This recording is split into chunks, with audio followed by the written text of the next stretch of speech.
तो यार, ये वीडियो बस एक छोटी सी वीडियो शायद होने वाली है। तो ये वीडियो मैं इसलिए बना रहा हूँ कि मुझे सडनली लगा कि क्या कंसिस्टेंसी ओवर हाइप्ड है। वैसे सडनली तो नहीं लगा, लेकिन थोड़े दिनों पे एक थॉट आया। पर इसके बारे में ज़्यादा कुछ सोचा नहीं था मैंने भी।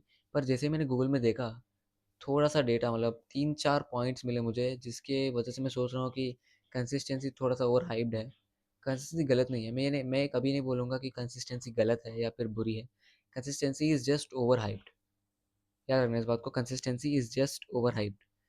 ओवर हाइप होना भी गलत है वैसे तो, लेकिन अब क्या कर सकते हैं यार, ये दुनिया ओवर हाइप बना रही है। तो मैंने जो डेटा कलेक्ट किया है, मैं वो तुम्हें दिखाता हूँ, रुको। ये देखो, ये वाली मेरी डायरी तुम्हें पता होगी, अगर तुम मेरे चैनल को फॉलो करते हो तो तुम्हें पता होगा कि ये डायरी क्या है। तो ये मैंने डेटा गैदर किया है मैंने। मुझे लग रहा है कि दिख रहा होगा, अच्छे से दिखना तो चाहिए। ये वाला डेटा मैंने गैदर किया है। तो अभी इसमें से अगर मैं देखूँ, तो पहली पॉइंट है blind repetition. Doing the same thing without checking that it leads to failure और मीडियोक्रिटी। अब ये ब्लाइंड रिपीटिशन का बेसिकल मतलब यही है कि डायरेक्शन।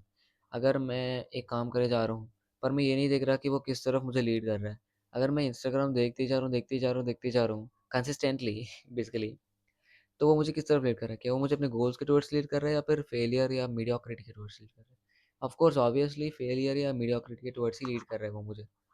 ये बात तो बहुत आसान है, लेकिन ये बात समझना पड़ेगा। मतलब ये सिर्फ इंस्टाग्राम का एग्जांपल तो आसान है शायद, लेकिन ये अगर तुम्हारे खुद लाइफ के डिसीजंस में आएगा, तो तुम्हें ये एनालाइज करके सोचना पड़ेगा कि ये डिसीजन अगर मैं लूँगा, मतलब ये चीज़ अगर मैं कंसिस्टेंटली करने लगूँ, तो क्या ये मुझे सक्सेस की तरफ ले जाएगा या फिर मीडियोक्रिटी की तरफ ले जाएगा? ये बात सोचना बहुत इंपॉर्टेंट है, क्योंकि अगर तुम अपनी मेहनत करके मेहनत दे रहे हो उसमें, you are putting efforts into it, पर वो तुम्हें फेलियर के पास लाकर छोड़ देता है, तो उसका कोई सेंस नहीं बनेगा, बहुत बुरा लगेगा अंदर से भी। तो इसीलिए बोल रहा हूँ, जब भी कंसिस्टेंट रहने की बात आए तो सोचो, पहले तो सोचो कि वो सही है या नहीं, उसके बाद ही शुरू करो। सही होना या ना होना मेरे पर्सपेक्टिव में ये है कि वो तुम्हें कहाँ ले जाएगा। अगर वो तुम्हें सक्सेस के टुवर्ड्स ले जा रहे हैं तो वो सही है, पर अगर वो तुम्हें मीडियोक्रिटी या फेलियर के टुवर्ड्स ले जा रहा है तो वो गलत है यार, सिंपल बात है ना। तो ये था ब्लाइंड रिपीटेशन, जो कि मुझे लगा ओवर हाइप्ड है सच में। और इसके बाद आती है stagnation. Rigidly sticking to a plan keeps you from evolving और पिवोटिंग। बेसिकली ये बोल रहा है कि एक प्लान के टुवर्ड्स स्टिक हो गए है हो तुम, बस एक प्लान को तुम स्टिक कर गए, तो अगर गलती से भी तुम्हारे पास उस प्लान से भी बेटर अपॉर्चुनिटीज आती है ना, तो तुम, ऐसे हो सकता है कि उस प्लान पे चिपके हुए तो यहाँ पे क्यों आओगे, यहाँ पे नहीं आओगे ना। तो इसीलिए मतलब मैं ये नहीं बोल रहा कि तुम्हारे प्लान गलत होंगे या फिर तुम्हारे प्लान्स की जो वैल्यू होगी वो कम होगी। मैं ये बोल रहा हूँ कि अगर कोई ज़्यादा वैल्यू ऐड करने वाली प्लान आए तुम्हारे पास, स्ट्रैटेजी मिले, तो भाई उसको एनालाइज करो, सोचो, और अगर उससे तुम्हें कुछ करना भी है ना, तो उसे थोड़े दिन बाद या फिर अपने स्ट्रैटेजी में उसको एक पार्ट बना दो। तुरंत करने की ज़रूरत नहीं है, लेकिन करो। तुरंत करने की ज़रूरत नहीं है, लेकिन करना पड़ेगा। अगर वो सही स्ट्रैटेजी या फिर सही प्लान है तो करना पड़ेगा। अगर वो सही चीज़ है तो करो, क्योंकि अगर वो तुम्हारे ग्रोथ के टुवर्ड्स लीड कर रहा है ना, तो उसे भाई अपने पास ही रखो। उसे ग्रोथ के टुवर्ड्स लीड करने वाली हर एक चीज़ तुम्हारे पास होनी चाहिए।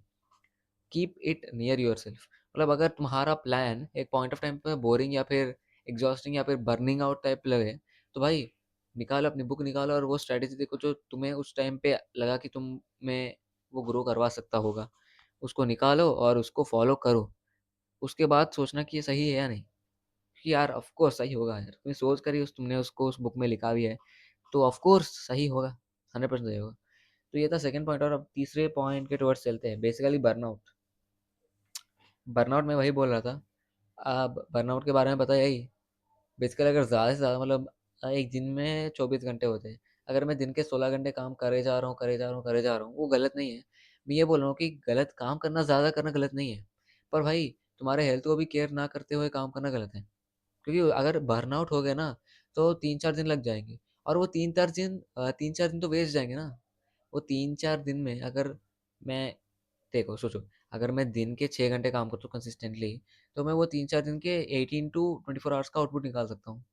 और अगर मैं 2-3 दिन 16 16 घंटे काम करके उड़ गया, तो 3 दिन का 48 आवर्स तो निकल गया, ठीक है। लेकिन बाकी का जो 2-3 दिन उसके, उसका क्या बोलोगे? वो वेस्ट हो गया ना भाई। जो बंदा तुमसे कम कर रहा होगा लेकिन वो भी तुमसे इक्वल या फिर तुमसे ज़्यादा भी कर सकता है, उसके चांसेस है ना।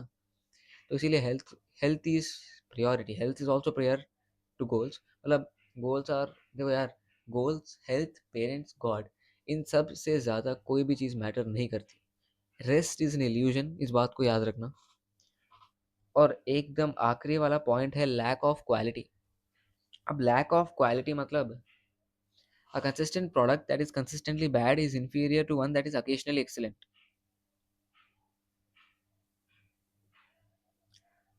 थोड़ी बार क्या हो सकता है कि कंसिस्टेंसी की वजह से अगर तुम गलत चीज़ों में कंसिस्टेंसी लगा रहे हो, मतलब गलत चीज़ों की टुवर्ड्स कंसिस्टेंटली काम कर रहे हो, तो वो वैसे भी आउटकम जो होगा वो बुरा होगा। अगर सही चीज़ के टुवर्ड्स लगाओ तो आउटकम अच्छा होगा बेसिकली। तो इसीलिए क्वालिटी अच्छी भी होगी, सही अच्छी होगी तो भी फ़र्क नहीं पड़ेगा, क्योंकि वो चीज़ ही गलत है यार। गलत चीज़ों में तुम इतना ज़्यादा एफर्ट डालकर गलत आउटकम निकाल रहे हो, तो उसकी क्वालिटी, अगर क्वालिटी हाई भी होगी तो भी कोई फ़र्क नहीं पड़ेगा। अगर वो अच्छी चीज़ है, सही चीज़ है, उसमें तुम एफर्ट डाल रहे हो, अगर उसकी क्वालिटी थोड़ी भी कम है तो भी कोई प्रॉब्लम नहीं है, क्योंकि कंसिस्टेंसी के साथ तुम क्वालिटी को भी धीरे धीरे से इम्प्रूव कर सकते हो। पर ऐसे नहीं कि गलत चीज़ों में ही कंसिस्टेंसी डाल रहे हो और वो क्वालिटी बढ़ा रहे हो उस गलत चीज़ की, और खुद ही डूब जा रहे हो। ये तो सही नहीं है ना, ये तो सही नहीं है। यही बोलना चाहता था। इसीलिए मुझे लगा इस पॉइंट के अंदर की कंसिस्टेंसी शायद ओवर हाइप हो सकता है। मैं ये बोल रहा हूँ कि ये मेरा सिर्फ पर्सपेक्टिव है, ये मेरा पॉइंट ऑफ व्यू है। मैं किसी को अगेंस्ट नहीं हूँ, मैं किसी के साथ भी नहीं हूँ, मैं किसी को क्रिटिसाइज़ नहीं करना चाहता। बस ये मेरा पर्सपेक्टिव है, मेरा ओपिनियन है कि एक चीज़ के टुवर्ड्स, ये बस शेयर करने आया था मैं। उससे ज़्यादा कुछ नहीं है। इस वीडियो के लिए बस इतना ही रख रहा हूँ। जो अगला वीडियो आएगा वो मैं बोल रहा हूँ कमाल का होगा। ज़रूर याद रखिए कि अगला वीडियो शायद कल आएगा, कल रात 7 बजे तक आ जाना चाहिए कल वीडियो। तो चलिए बाद में मिलता हूँ मैं, कल मिलेंगे, बाय।